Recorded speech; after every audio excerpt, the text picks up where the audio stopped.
Now, 1 foot off center. And now it's on, gonna blow your mind. Rick Maddison here with 1 foot off center, and you know what, just for fun, I'm going to go around the old room here and introduce everybody. So we have, I know, I don't normally, Scott Lanigan, head pastor, Sure, Trinity let's Church, go with lead, but that's okay. CEO of Simply Benefits at Sierra Insurance, partner in Sierra Insurance, Mattiussi, former CAO, and consultant to, I think, a lot of municipalities across the fine province. Absolutely. Let's just say the world. The world. Well, I mean, Just say it. why not expand it? That's what I hear. Rumor on the street. We are sponsored. We have a sponsor, Soil to Sod. The good folks at Soil to Sod Landscaping, they don't sell sod, they sell beautiful yards. So Scott, I know in your case, you walk by a yard and you go, that's a nice tree, that's a nice bush, that's a nice flower. Well, guess what? Pat from Soil to Sod knows exactly what that plant is. Does he know, is it hardy? Do deers eat it? Is it going to look in that sun exposure? Like, he gets down into the minutia. You're just like, nice bush. That's right. I walk by and I don't even have a hot clue. Nothing else. Is that even a bush or a plant? I can't even tell the You don't difference. even know. Pat's like, that's a Japanese maple, which is a tree, and it's not a bush or a plant, but he would know that. I think he does genetic sequencing. I'm not sure, but I think he does. So call the good folks at Soil to Sod, because they sponsor great shows like this one. Maybe not this one, but great shows in general. Okay, so let's go with a conversation I had with a retailer in town. He shared a very sad story, which was 6 to 7 shoplifting incidents per week. Once they're arrested, he says one offender actually came down and re-offended the same day that they were caught in the morning. Sent letters to mayor and council, and I suggested maybe the Chamber of Commerce or RCMP, but I wanted to put it back to this group, is that, you know, there's retailers, and I hear this from small to medium-sized businesses all the time. They're going through a bit of a struggle. I actually had an incident at Shoppers Drug Mart where I saw a fellow come in with a basket, filled it up, left, and the staff, and I signaled to the staff that there was a problem, and they said, we're not allowed to touch anyone. That cost hits all of us. So I'm wondering, as a group, what kinds of things could we do? And Ron, I want to start with you. Does the municipality have a role in this? Can they have a role? Like, what is there anything we can do, or do we just kind of say, well, that's just the way it is? No, that's just the way it is.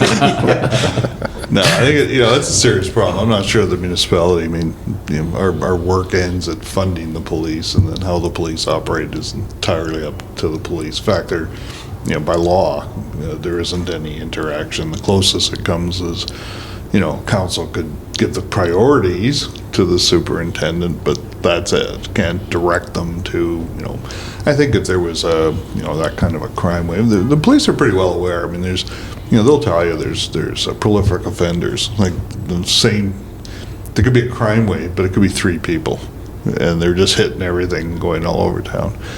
So there's not much you could do directly, and I think that's the $1 million question for our society. I mean, what do you do with people who offend? And the courts are jammed, so they're not going through the courts. The police are totally frustrated, and I think as a business, I think they've got to the point where it's the cost of doing business. You don't want to jeopardize anyone's life. And even years ago, you couldn't apprehend someone in the store because you thought they were stealing. You had to wait till my mother used to work in a grocery store. You had to wait till they stepped outside, because at that point you were now stealing.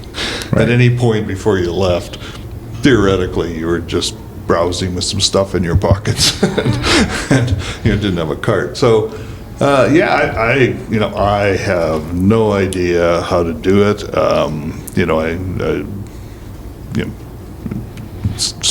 How do you sentence people? The whole question. I once talked to a policeman and said, people are panhandling outside the ATMs, and I think we put in place a bylaw that you couldn't panhandle within so many, because people were going right up to people. And one day I saw, somebody was close by, and saw the RCMP officer, and I said, like, that guy's kind of, harassing those people. And his response was, there's no crime being poor. He's just asking the guy for money. There's no crime being poor. And I thought, I wasn't interested. And he wasn't doing it to be facetious. I think he was actually speaking from the heart. He was a guy that actually is on the streets with these people. He knew, like, all their names and had a little bit of empathy. So, no, I don't have an easy answer for that one.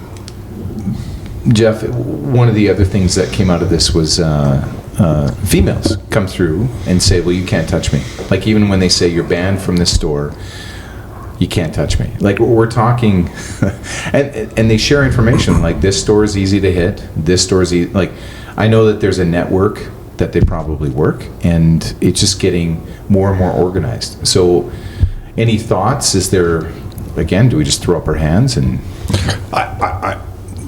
I mean, I'm with Ron. I don't think it's on mayor and council. I don't think it can be, although when my house gets hit once a month, typically that's where I start, because I don't know what else to do. And it does appear they have the resources, because, I mean, it's very clear. I mean, their bylaw officers harass tax-paying people all the time for petty issues. So why can't we do it? Like, if you can harass my nanny about where she parks, then why can't you harass people that are stealing from a store?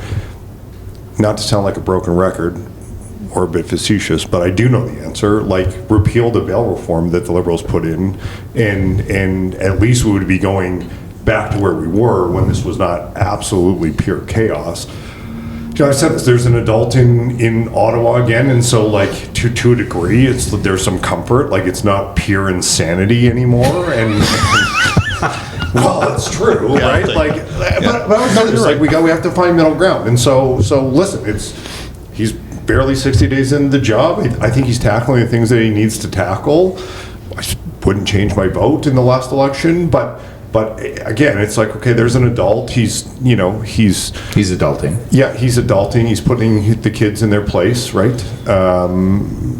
Those are positives. But I believe that this issue is going to continue to rear its ugly head until they make changes. It's not that stuff you're talking about is. It's awful for the business owner. It's awful for the customers. You're right. It costs us money. And I mean, it doesn't matter my building. I mean, we have this, when did we get to a place where, in Kelowna, where an office building has a 24-hour security guard and times 1,000, right? Like, that costs money, that costs rent. Like, it goes on and on and on and on. It has to change. But it's well beyond that. I mean, you guys weren't aware of this. Somebody tried to steal Doug Ford, the Premier of Ontario's car this week. And it only happens that the guy has 24-hour RCMP security duty that it didn't happen, and he's fed up with it, and he has said, let's start with bail reform as at least a simplicity. And so I think, as much as we got to turn resources on, and we've got to try and clean up the last decade of disaster, and Mark Carney seems to be going in the right direction early, there is a whole bunch of things for him to tackle, and this one is going to continue to come up quickly. There is a stat, and I wish I would have looked it up. It's very close to this. In 2022 or 2023, 254 people were murdered in this country by someone that was on bail. That's a staggering statistic. It's disgusting. Yeah. So it's petty crime, and it's homicide, and it's everything in between. There is a progressive part of me that says listen, I don't want to be the U.S. I don't think it's a very fine line. You shouldn't be locked up for having a gram of marijuana, and in this country that's not plausible anymore because it's legal. But yeah. It doesn't have to be this extremism, right? Like, but quite obviously we've gone too far the other way, and we're going to have to find some middle ground here and say, okay, this isn't working. Where do we go to that will work? And the disconnection between federal, municipal, and provincial politics is probably not helping. I don't think it's. I mean, if you and any study that compares us to any other country, it's not a cash issue. So it's not more taxes. Mm-hmm. It's not more funding. That is very clear. We fund things very well. So we typically are in the top 5 of, there's about 30 countries that operate in a similar fashion to us. No matter what you look at, healthcare, crime, we are usually in the top 5 of funding and usually in the bottom 25 to 30 of results. So I think next time you should wear the blue, you should wear the red, by the way. I was going to say, to be clear, Jeff voted Liberal in the last election. Yeah. So I'm going to throw this at you, Scott, because I know you can handle it, but Thanks. There has been conversation about RCMP versus municipal police force. Right. So any thoughts on whether that is something that will get increased profile as we get further to municipal election and the contract ends for RCMP? Like, is this part of this conversation? If Surrey's an example of that, it should be an easy process. It's not a big deal at all.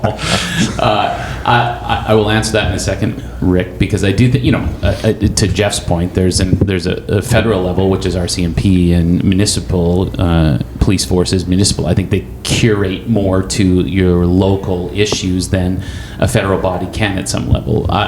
Before we get there, I think one of the things, especially on that petty crime level, is, I think 6 or 8 years ago now, as part of Journey Home, so the Central Okanagan Journey Home Society that was responsible to homelessness, we relaunched with partners in the city, the community courts. And the community court was designed for really kind of laser focusing on individuals that had typically mental health needs, or it was reoccurring chronic individuals who are not only addicted to some sort of drug and or had a mental health issue, but they were chronic offenders.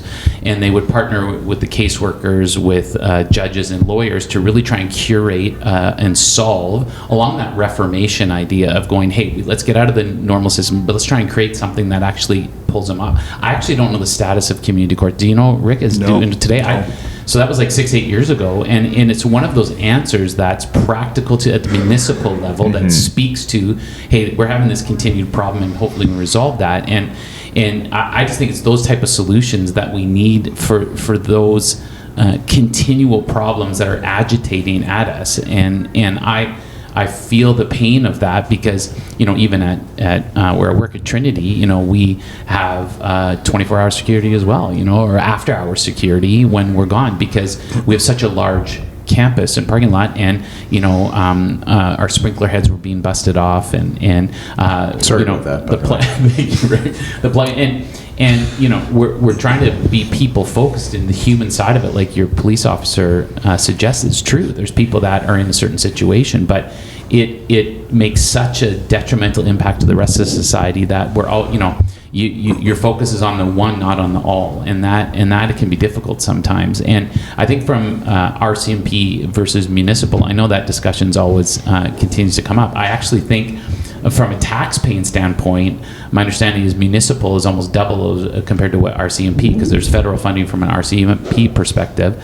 Municipal, I just think, goes up for the cost per person in per capita in Kelowna. And so, as I've read a little bit on that, I think there is obviously positive and negatives with both, but I think the costing goes up in a significant way when you have a municipal police force. Never mind the transition, which we've seen in Surrey. But is that the answer? I don't know. Maybe one of you guys can speak better to that. Well, let's go back to Ron.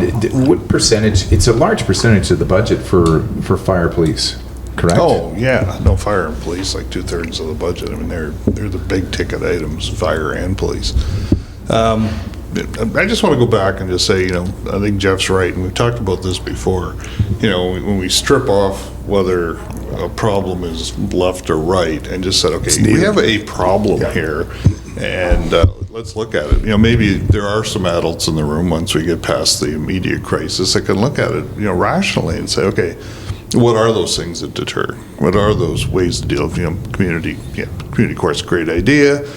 Prolific offenders, but some of these people, it's their business. Right? This is not the guy in the street who smashes your window looking for change, right? This is, they stole my e-bike out of my parkade, so somehow they got into a secure parkade with tools big enough to cut a chain very easily. And, so you start looking at that. I don't think that's just your average guy necessarily that grabs a bike, off the street. when it comes to police forces, City of Kelowna looked at it, back in the days of Jim Stewart, they talked about it, they threatened it. Back then, and certainly as city manager, I questioned the province because there was a long period of time where West Kelowna, when it wasn't incorporated, it was part of the region, they had 10 police officers.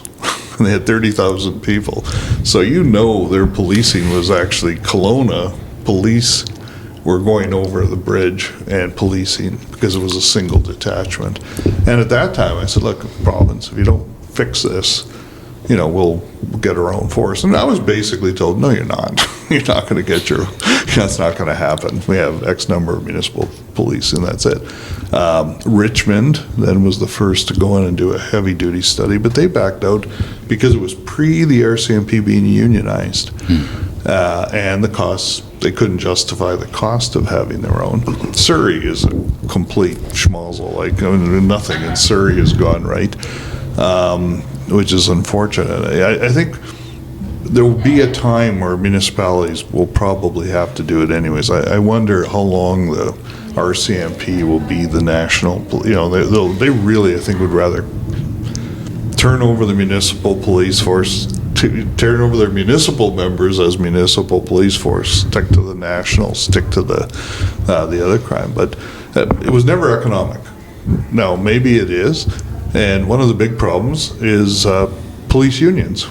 They're very powerful unions, and second only to the firefighters union. And I'll tell you, as a city manager, it was very difficult. Elected people are never going to question the firefighters, and so we'd be settling firefighter contracts at 5% and QB contracts at 3%. Based on the cost of living. Well, how does that work out? So those are the things that I think will come into play. That do you want to have too powerful unions now calling the shots? So we may be forced to anyways. But every time it was looked at in the past, didn't look like a great idea. But again, there may be different economics today. I don't know the pros and cons, sincerely, of a municipal versus the RCMP. I think the RCMP to this day are still highly regarded. There has been lots of talk about them almost pushing to a Federal Bureau of Investigation, very similar to the U.S., and then moving to municipal police forces. To me, it's not going to make a difference. And this is something I pay attention to. Listen, my own past, my own story, I'm very empathetic for people on the street. I 20 years ago made a decision to get sober myself. And so I pay very close attention to that. And the streets have never been worse today than they honestly are. The challenge is, again, is this blanket paintbrush that it's all the same, and it's not. I watched in the past 3 weeks. I'm still trying to play. I'm watching a kid move out of the streets, probably in his early 20s. I see it every day. I'm down here, and I know him, and I can't figure out why. He works somewhere. He's obviously got a mental health issue, and I haven't seen him in about a week. I'm watching him go from wherever he's been, which obviously has been trying, to living on the street. I watch people become street people, and it breaks my heart. It's awful. But further to that, there is also a woman that I see almost on a regular basis, and never would give her money every time I see her. And I don't believe she's a drug addict. I don't believe she has a mental health issue. Without question, this woman has a mental health issue, and she's on the street because we have made a decision that we don't have a place to house her, and there's been some ideology that her charter of rights is being violated if we put her in a housed unit. So I see that all the time. There's a business that I deal with on a regular basis, and they make light of it. Like, I know the drug dealer drives a 1998 Caravan. It's going to come here at 1, and he's like, and you're going to watch him scrounge out. Like, there are multiple functions to this that it's not in the RCMP's challenge. Like, and that is really the question: is who is going to step up? Somebody's got to have the resources to do this. To me, right now, it would have to fall in the province. I think it's too big for municipality. it's too far gone for federal. I mean, listen, Ottawa, you're talking about countless cities with countless streets. I mean, this is not unique to us, right? It's rampant in this country right now. It's in Red Deer and Edmonton. Like, Right. I was just there, and Edmonton has a massive problem. Edmonton.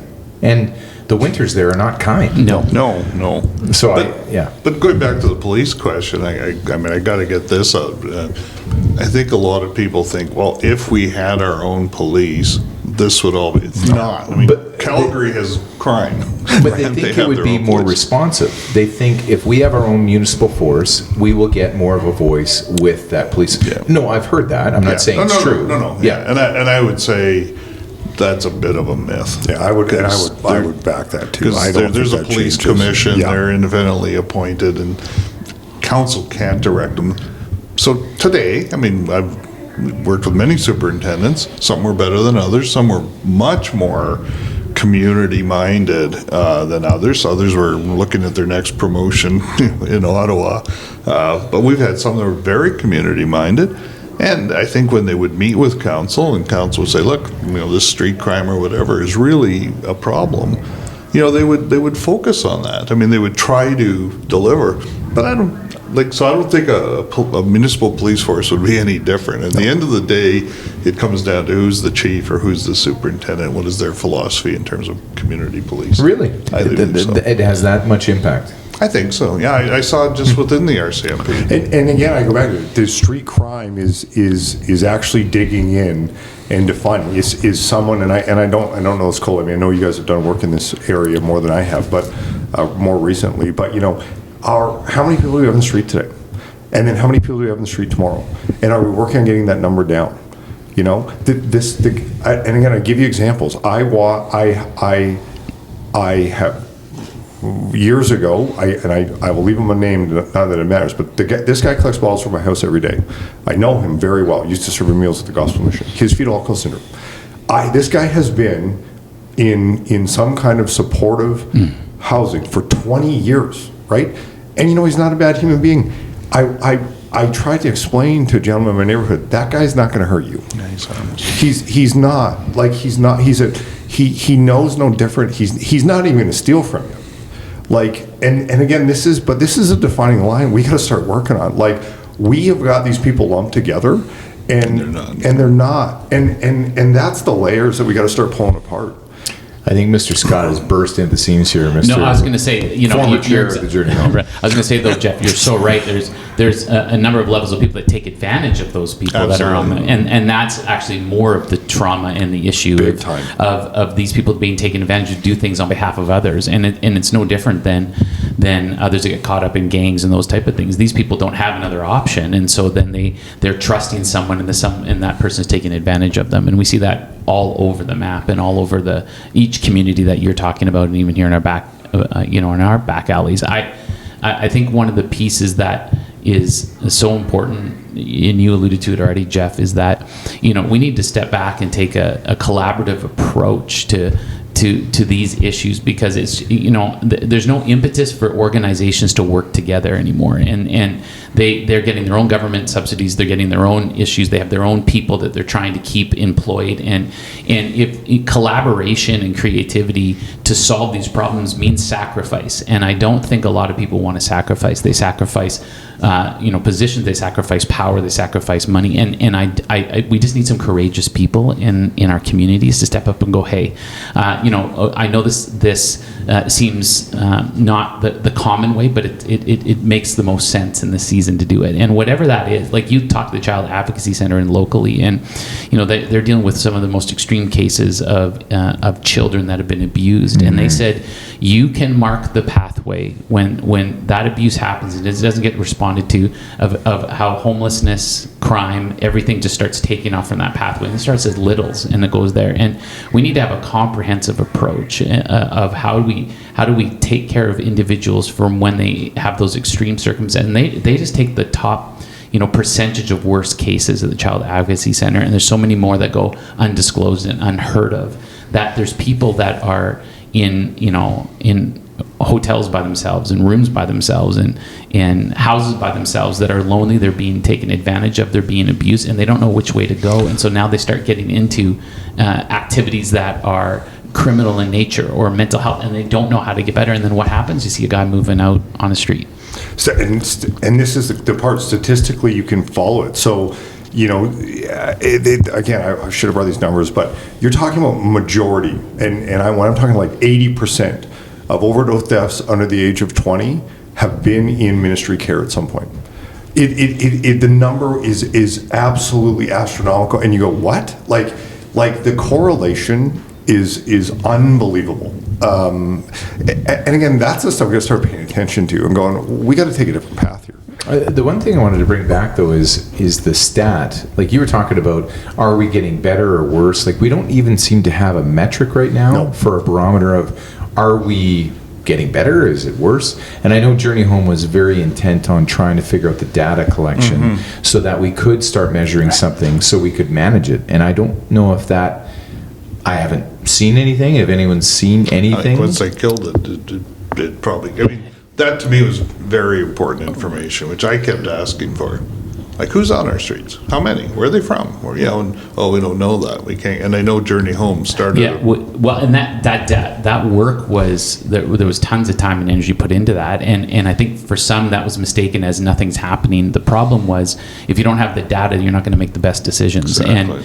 And for us, that I think I spoke about it a while ago. The problem was the confidentiality issue and Privacy Act was getting in the way of sharing data with each other, and it took almost 2 years to get the permissions and the appropriate MOUs to say, hey, we can share data and we can converse. I was just talking to a guy that's working in one of the frontline agencies in the homeless sector, and it's a young kid. He got his degree. Now he got hired, and he said, I've never been more frustrated in my life that we cannot share information with each other, even sometimes inter-office with each other because of confidentiality, that we know what the problem is, we know what we can do, but we can't actually do it in the best way, in the most intentional way to help this person take that next step towards health and healthy living. And here's a young kid that has the high ideal and wanted to get involved in the sector, and now he's so frustrated. He's like, I don't even know if I want to work in the sector anymore. And he's only been there less than a year. And you go, it's that bad that. And I don't blame the organization. It's the encumbrances we put onto these, the ability of these organizations to best take care of individuals where there is correlation. I remember years ago we got invited by the Canadian Mental Health Association to see if we'd help fund a program for kids that had aged out to hit 18, and then the funding stopped, and now they're left on their own. Now. That's a big gap. And after 18, there was no more funding that they could help with. So they said, hey, could you help us do another year of programming for these individuals just to give them wraparound support so they don't do it? And it's those type of things that we don't think of and we don't see of every day that have a dramatic impact on all of these issues we're talking about. Jeez. It's a nice light story, isn't it? You look good today, though, Rick. If anybody, you look really good, Rick. I thought the three-piece was. Do you think that's going to make the cameras go kind of fuzzy in the old days? I hope so. One last thing while we land this plane is there was a talk. I was chatting with a fellow, and he says, why doesn't this retailer hire a couple of female, doormen who effectively can search or take care of any females that say you can't touch me or anything else, and he says, and then post pictures. And I said, I'm pretty sure you can't post any pictures of anyone. Like that's the kind of restrictions we're faced with. Of even if the store bans them, doesn't like it feels so toothless, I guess is really what it feels like. And no, we're not sponsored by How to Train Your Dragon. So I've been banned by 4 stores, and they just only have my initials on the wall. There's no picture. I asked them to take it down. So unfortunately, this our 1 Foot Off Center hasn't come up with a ton of great ideas, but we do realize there's a problem, but it does sound like the municipal police force would cost more. Like I think that's our one. Well, they're going to do the study now, and like I said, with now that the RCMP have a union, before, I mean, the dirty secret was they were less expensive because, of course, they didn't have a union in the feds could negotiate almost whatever they wanted, which was to the detriment of the force, because of course people left and went to the city of Calgary. Right. So it all balances out, but the economics will be there. Yeah, and to your point, though, it's not, and I'm not taking anything away from them. Why anyone would do that job in today's day and age is beyond me. So, like, I got all the time in the world for them, and people should remember that. That's the other thing. You see a police officer in the street, say thanks, but it's not better in Abbotsford where they have a municipal force. They're Right. Their morale's not better. No. It's the same grind for those guys. It doesn't matter where you go. The police under any banner are strained and stressed, and municipality's not going to solve that today. For the record, Ron, Jeff, and I are unionizing. So I just by wanted the to be way. a little precursor. Good. on I that. just want to Welcome to the last episode of One Foot Off Center. One Foot Off Center brought Solidarity to forever. you by Soil Tassad, our good friends at Soil Tassad. And thank you for watching. Thank you for listening. And stay tuned for the next episode.